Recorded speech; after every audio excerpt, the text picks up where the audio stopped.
آپ نے اس موقع پر کہا کہ اگر میں نے بیعت کرنی ہوتی یزید کی تو پھر میں بچے بھانجے بھتیجے بیٹے بھائی قربان کر کے بیعت کرتا. نہیں، میں اب بھی اسی موقع پر قائم ہوں کہ میں سر تو دے دوں گا لیکن یزید کے ہاتھ میں ہاتھ نہیں دوں گا. اس میں آپ نے ہمیں درس دیا ہے، سبق دیا کہ اگر تمہیں کوئی برائی کی دعوت دے، اگر تمہیں کوئی گناہ کی دعوت دے، اگر تمہیں حرام خوری کی کوئی دعوت دے، رشوت خوری کی دعوت دے، حرام کاری کی دعوت دے، تو امام عالی مقام کی اس حرف انکار سے فیض حاصل کرو اور ڈٹ جاؤ کہ میں نے برائی میں ملوث نہیں ہونا. کہنے والا کہتا ہے جب بھی کبھی ضمیر کے سودے کی بات ہو، جب بھی کبھی ضمیر کے سودے کی بات ہو، جب بھی کبھی ضمیر کے سودے کی بات ہو، قائم رہو حسین کے انکار کی طرح، قائم رہو حسین کے انکار کی طرح. کہ قائم رہو حسین کے، بولیے، یہ حرف انکار جو ہے اس پہ زور ہونا چاہیے کہ دیکھو کیسے وہ پائے ثبات میں ان کے لغزش نہ آئی، کیسی ثابت قدمی تھی ان کی کہ اپنے موقف سے ٹلے نہیں، اپنے موقف سے ہٹے نہیں. اور فرمایا آخری لمحے میں میرا یہی موقف ہے کہ یزید حکومت کے قابل نہیں ہے، مسند خلافت پر بیٹھنے کا اہل نہیں ہے، لہذا حسین کا ہاتھ اس کے ہاتھ میں نہیں جا سکتا. تو ان کا یہ لڑنے کے لیے تیار ہو جاؤ. وہی طریقہ جنگ کے ایک آتا سامنے، آپ قتل کرتے چلے جاتے. یہ نقشہ دیکھ کر ابن سعد نے پھر وہی آرڈر پاس کیا کہ مل کر حملہ کرو. ان بدبختوں کو حیا نہیں آئی کہ اکیلے حسین جو غم زدہ ہیں، کیونکہ سارے بچے بھانجے بھتیجے قربان ہو چکے ہیں اور پھر پیاس کا بھی سامنا ہے، لیکن وہ سارے ہزاروں یزیدی آپ کے اوپر حملہ کرنے کے لیے پھیل پڑے. لیکن اس عالم میں بھی امام عالی مقام سیدنا امام حسین رضی اللہ عنہ جس طرف رخ کرتے تو یزیدی ہٹتے چھٹتے اور کٹتے چلے جاتے.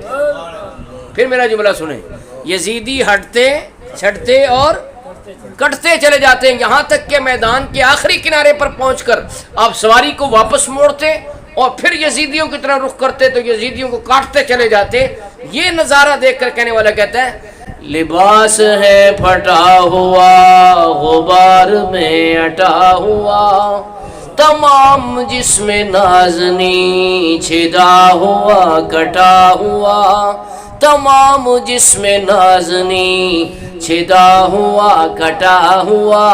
لیکن اگلی بات سنو ذرا، پھر بھی ہزاروں قاتلوں کے سامنے ڈٹا ہوا. آپ ڈٹا ہوا ہی کہہ لیں تاکہ امام عالی مقام کی جرأت کو ٹریبیوٹ پیش کر سکیں.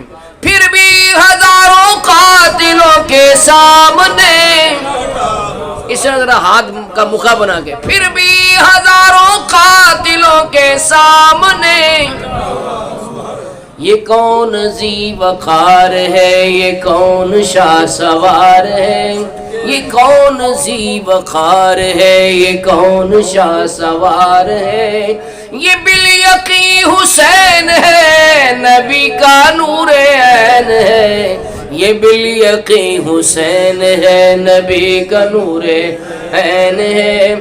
میرے شیخ کامل علامہ الحاج ابو داود محمد صادق صاحب رحمۃ اللہ علیہ خطبہ جمعہ دیتے ہوئے یہ اشعار پڑھ رہے تھے کہ یہ بالیقین حسین ہے، نبی کا نور ہے. یہ اشعار پڑھ رہے تھے، سارا مجمع بھی پڑھ رہا تھا کہ پڑھتے پڑھتے آپ کھڑے ہو اور فرمایا کہ امام علی مقام تشریف لے آئے. تو آج بھی یہ ممکن ہے کہ امام علی مقام زندہ ہے، ہر شہید زندہ ہے، جہاں چاہیں تشریف لے آؤ. ہمارا یقین ہے کہ ہم یہاں بیٹھے ذکر کر رہے ہیں اور وہ وہاں سن رہے ہیں، اور جس کی وہ بات کو، جس کے ذکر کو، جس کے انداز کو پسند کریں گے اس محفل میں تشریف بھی لے آئیں گے. جی تو آپ بھی اسی نیت سے ایک دفعہ ذکر کریں کہ آپ نے اس کلام کو پسند کیا. لباس ہے پھٹا ہوا غبار میں اٹا ہوا، تمام جسم نازنی چھدا ہوا کٹا ہوا، پھر بھی ہزاروں قاتلوں کے سامنے ڈٹا ہوا، پھر بھی ہزاروں قاتلوں کے سامنے ڈٹا ہوا، یہ کون ذی وقار ہے، یہ کون شاہ سوار ہے، یہ بالیقین حسین ہے، نبی کا نور عین ہے، یہ بالیقین حسین ہے، نبی کا نور عین۔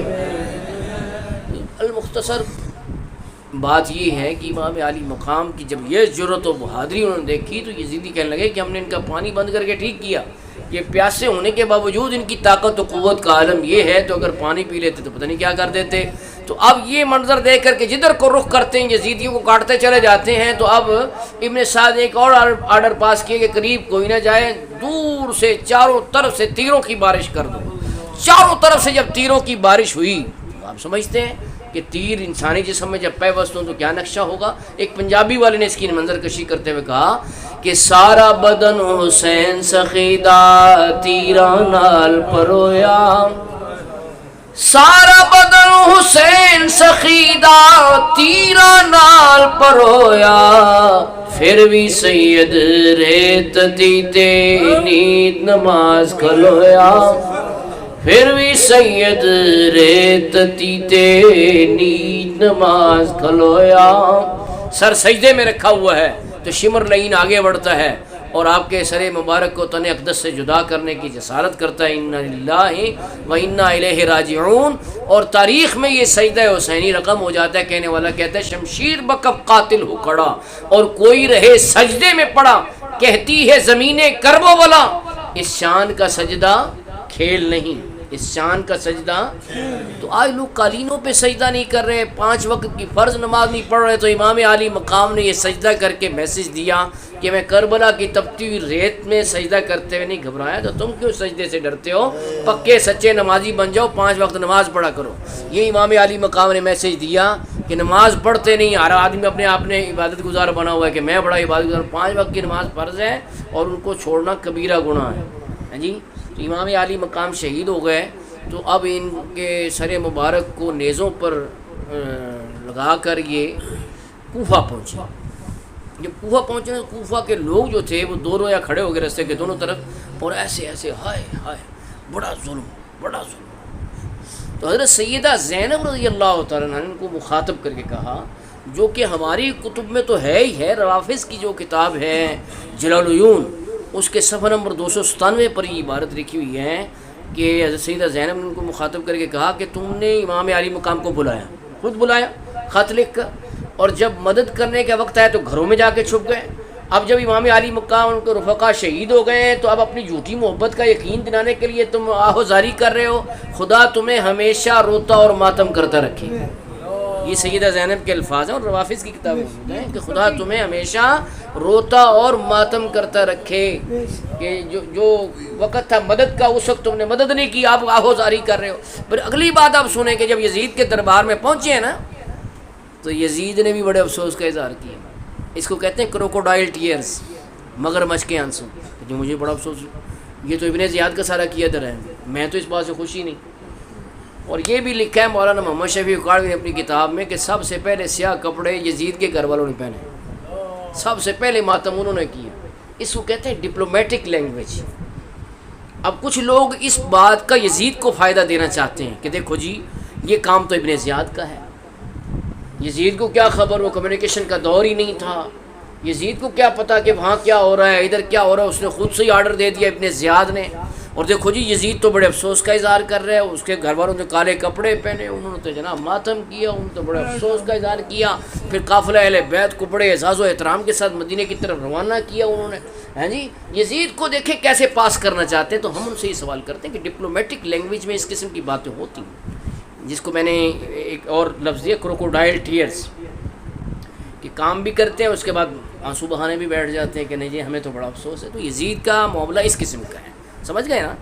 تو بات یہ ہے کہ ہم ایک سوال اور کرنا چاہتے ہیں کہ اگر ابن زیاد کا ہی سارا کیا دھرا تھا، سوال یہ ہے کہ ابن زیاد کو اس نے کوئی سزا دی یزید نے؟ نہیں دی، تاریخ بتا دی نہیں دی۔ اچھا چلو وہ جو اس سے ڈرتا تھا، اس کی بڑی مطلب مضبوط پوزیشن تھی حکومت میں، تو اس سے ڈرتا تھا یزید، اس کے خلاف ایکشن نہیں لے سکتا تھا، تو کیا اس کو اس کے عہدے سے ہی معزول کر دیتا؟ اس کی گورنری ختم کر دیتا. ایسا کچھ ہوا ہے؟ تو معلوم ہوا کہ یہ جو باتیں کچھ راویوں کی طرف سے لے کے آتے ہیں اور یزید کی حمایت کے لیے اور اس کے لیے ایک فضا بنانے کے لیے اس طرح کہتے ہیں کہ جی وہ اس نے تو بڑا افسوس کیا تھا، اس نے قافلہ اہل بیت کا بہت ادب کیا تھا. تو وہ ساری باتیں جو ہیں وہ ایک سیاست ہے. کیا ہے؟ سیاست ہے. اب اس کے بعد کیا ہوا ہے؟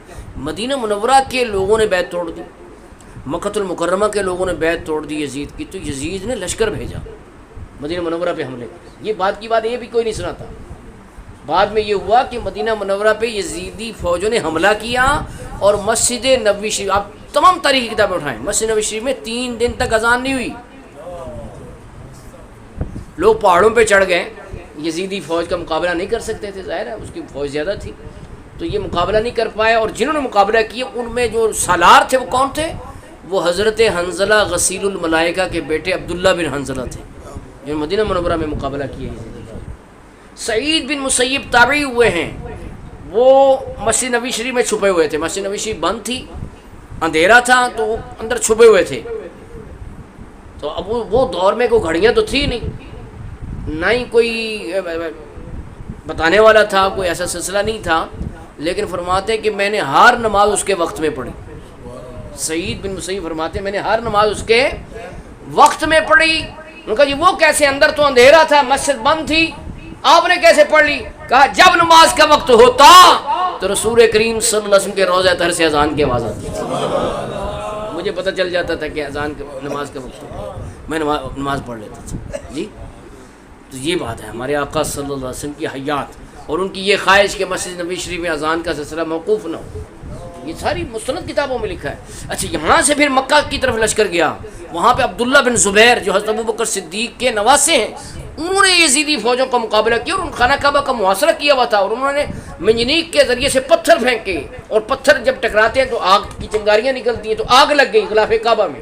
غلاف کعبہ کو آگ لگی اور غلاف خانہ کعبہ کی چھت میں وہ اس مینڈے کا سینگ تھا جو حضرت اسماعیل علیہ السلام کی جگہ جنت سے آیا تھا اور قربان ہوا تھا، اس کا سینگ تھا، وہ بھی جل گیا اس میں.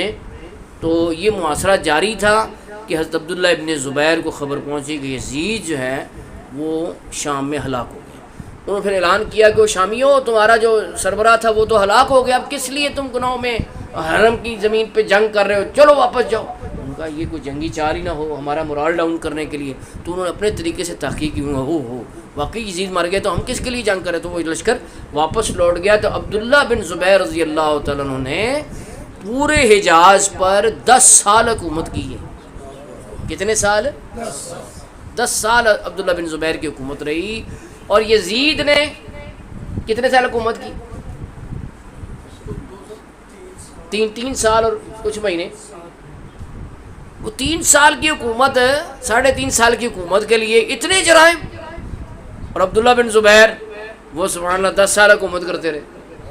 جی تو معلوم ہوا کہ یزید کا معاملہ خسرت دنیا والآخرت ہے، کہ جو دنیا کو آخرت پر ترجیح دیتا ہے تو وہ دنیا اور آخرت میں نقصان کا شکار ہو جاتا ہے کہ نہ خدا ہی ملا، نہ وصال صنم، نہ ادھر کے رہے نہ ادھر کے رہے. ایسے اور بہت سے واقعات ہیں قافلہ اہل بیت کی واپسی کے بھی، لیکن میں نے ان کو جان بوجھ کر جو ہے وہ سمرائز کیا ہے. اور یزید کے اقتدار سے یہ سبق ملا کہ جو اقتدار کو ترجیح دیتے ہیں اور دنیا کو سب کچھ سمجھتے ہیں کہ دنیا کی دولت سب کچھ ہے، دنیا کے اقتدار سب کچھ ہے، ہمارا بینک بیلنس بہت زیادہ ہے، ہم غرور اس بات کا ہو، تکبر ہو، تو یہ دولت تو ہاتھ کی محل ہے.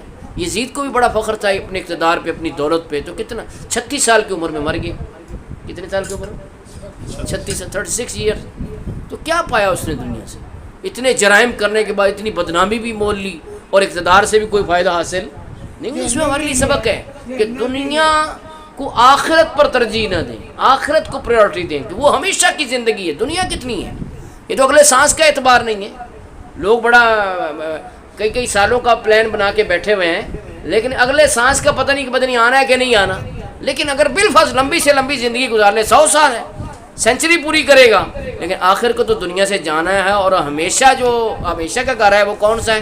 وہ آخرت کا گھر ہے. تو آخرت کو ترجیح دینی چاہیے، آخرت کو زیادہ ٹائم دینا چاہیے. دنیا کا بس دنیا کی حد تک ہی ہونا چاہیے. اللہ تعالیٰ مجھے اور آپ کو عمل کی توفیق دے. وآخر دعوانا